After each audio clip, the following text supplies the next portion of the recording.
Good morning, good afternoon, and good night. It's your boy Sanford.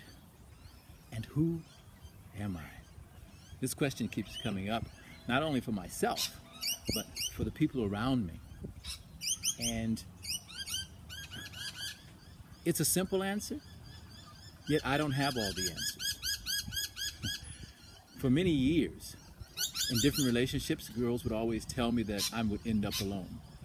And I used to fight against that. And I used to crave for their attention. And I used to crave for my friends' attention. And I found the more I went and grasped and reached and clawed for their attention, the less respect they gave me, the less they wanted to actually be around me. Now, I don't want any of your sympathy or your pity. I'm just telling part of my story. But in listening to the people that used to tell me that I would end up alone, they actually gave me a great gift. They gave me a great gift. Because I used to think being alone meant I was making mistakes all the time. I was a bad person. I wasn't worthy. But what happens in your alone time? What do you do? Where do your thoughts go? Well, I'll tell you where mine go. Mine go, Sanford, this is an opportunity for you to reflect and learn from the people around you that have given you information, whether positive or negative, whether the complainers, the drainers, the right and wrongers. It gives you a time to reflect on things you did throughout the day. Now, don't get me wrong, folks. I want to be in a relationship. I want to be in a loving relationship. I love being with my kids. I love being with my friends. I'm going home in January to be with my family there. I'm very excited about that. But I learned that being alone does not have to frighten you, because at the beginning of this year, I made a promise to myself that I would speak less in conversations. And in my alone time, I would reflect. And I would learn to love my alone time. Not call and fight for people's attention. Not perform. Because if anyone knows me, they know that my background is a musical theater major and dancer. And that's what I love doing. I love performing. I love speaking. I love writing.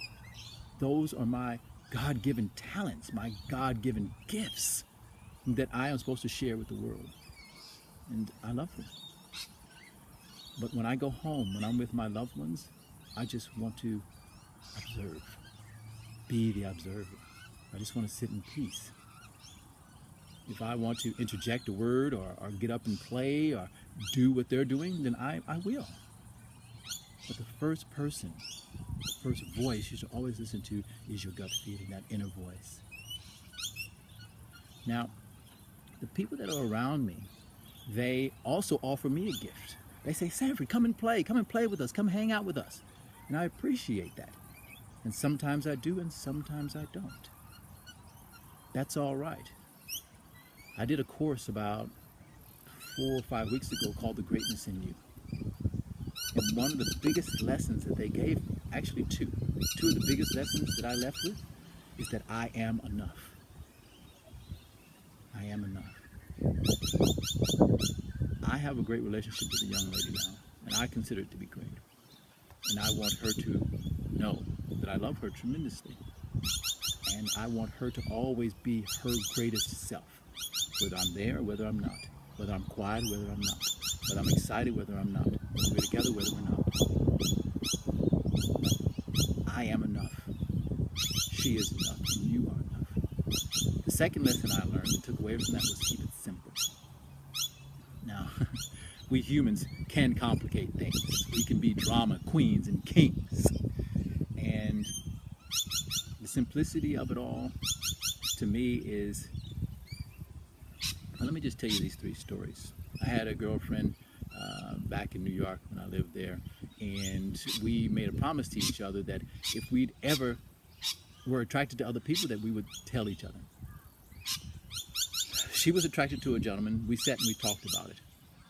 I was attracted to a young lady. She got pissed off about it. Actually, tomatoes were thrown at my head. I remember that conversation. So in my psyche, I decided if I ever decided to go off and have an affair, that I wouldn't tell anyone. And that's what I did.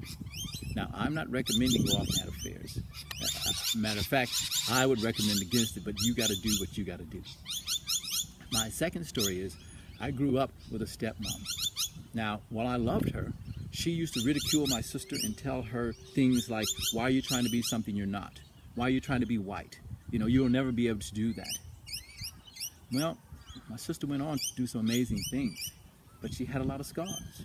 Now, that doesn't make my stepmother a bad or a good person. It just makes her who she is. She also told me, she said, Sanford, why are you dancing? You can't dance. Why are you singing? You can't sing. Why are you trying to do flips? You'll never be able to do that. Well, obviously, I went on to do those things. I went on to do great things that my inner voice was calling me to do. So I was scarred by that process. And anytime someone tells me that I'm being a certain way or that I can't do something, yes, I go on the defensive. Do I need to tap into that and learn to not react, but to be contemplative and think about the way I respond? Yes, but that takes practice. And that's part of who I am. And then my third story is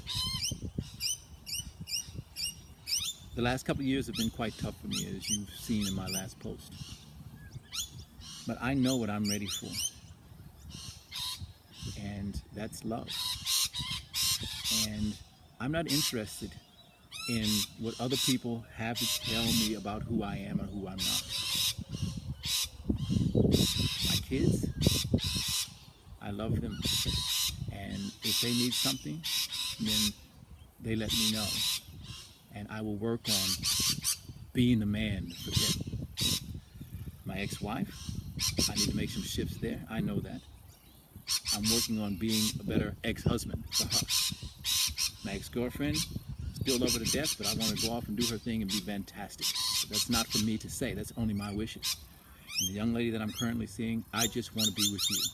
I don't want to be fixed. I don't want to fix you. I want to love you. And as far as your friends and my friends are concerned, they're not you and I. So who am I? You got a bit of me today. Now, I hope that it's not just about me. I hope that if you guys are going through the same things, if you're making and having struggles, that this helps you. Because that's what I'm all about. Serving the world, inspiring people. I certainly hope that I inspired you today and gave you some insights about me. And more than anything, love your mission.